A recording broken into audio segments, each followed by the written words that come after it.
ഇന്ന് കണ്ടതിൽ വെച്ച് ഏറ്റവും മനോഹരമായത്, മനസ്സിന് അത്രയേറെ സന്തോഷം തരുന്നതുമായ ഒരു വീഡിയോ ഞാൻ നിങ്ങൾക്ക് കാണിച്ചു തരാം. ഒരു കാര്യം പ്രത്യേകമായിട്ട് ഉണർത്താനുണ്ട്. നമുക്കെല്ലാം അറിയാവുന്നത് പോലെ ആറ്റുകാൽ പൊങ്കാലയാണ് ഏതാനും ദിവസങ്ങൾക്കകം വരുന്നത്.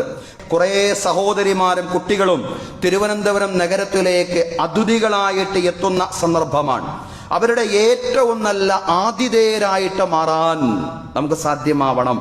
ഏറ്റവും നല്ല സന്തോഷത്തിന്റെ, സാഹോദര്യത്തിന്റെ, സ്നേഹത്തിന്റെ അനുഭവങ്ങൾ അവർക്ക് സമ്മാനിക്കുവാൻ, നമ്മുടെ സഹോദരിമാർക്കും അതുപോലെ തന്നെ അവരുടെ കുട്ടികൾക്കും സമ്മാനിക്കുവാൻ നമുക്ക് സാധ്യമാവണം. കുടിവെള്ളവും റമളാൻ വിഭവങ്ങളും എല്ലാം അവർക്ക് നാം സമ്മാനിക്കണം. അവർക്ക് വിശ്രമിക്കാൻ സൗകര്യം ചെയ്തു കൊടുക്കണം.